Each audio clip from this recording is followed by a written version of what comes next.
Oh, and so I made a proposal to go because they had an art festival, and I said I would go to the camps in Algeria and live with the women and cook with them in the kitchen and hang out in their family homes and eat with them and through their stories figure out what's happening in the country.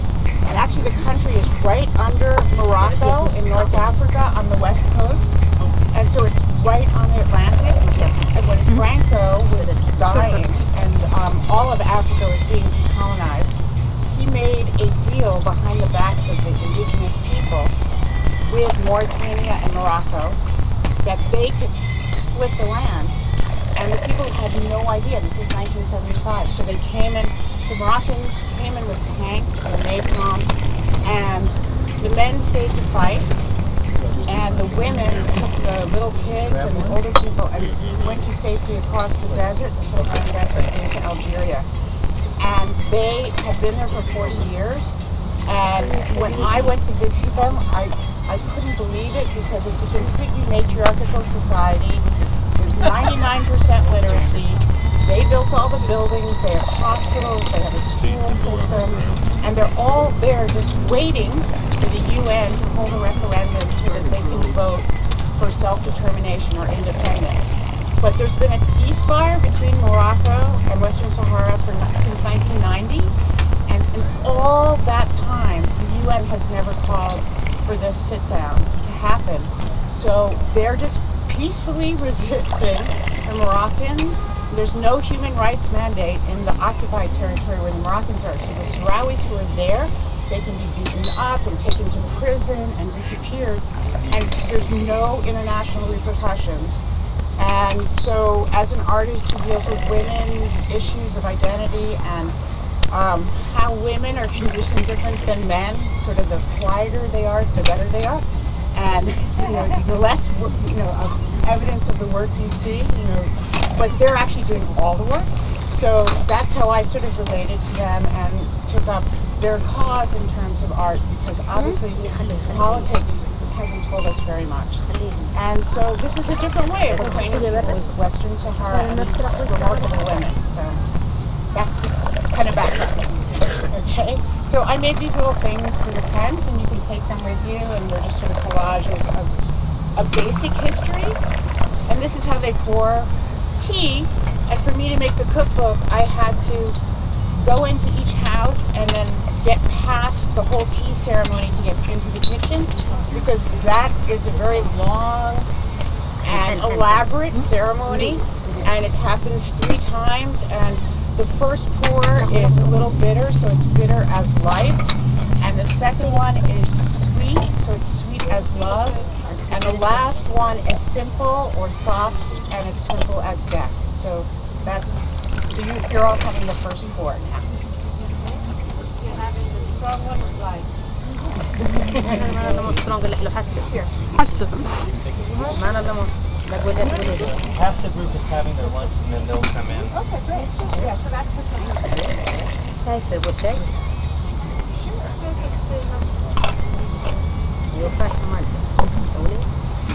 And the ritual of pouring the tea, the higher you do it without spilling a drop, it's kind of a thing. They don't really say that's the better one or whatever, but it's definitely a kind of silent poetry, so everyone has their own different style.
خاصني ناك بما روحتوا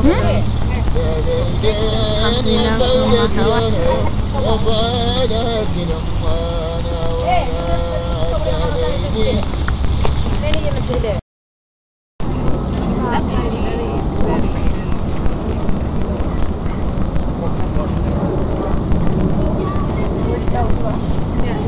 Was that the exact same thing? Yeah, I think the same one. I mean, it doesn't matter. Yeah, I guess that's true. It doesn't matter. That's the easiest.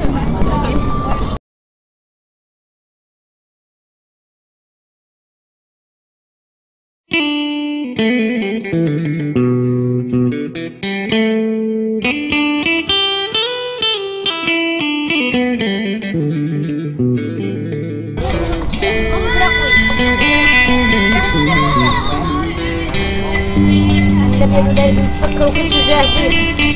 شوف انا ما نتاخر.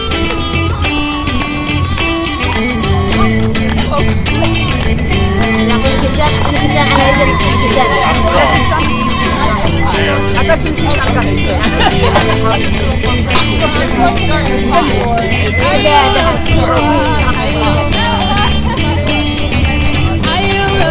نجيك تفسير من عدد البراد جالس نعطيلك.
Only thing is light, so we have one light bulb, I noticed.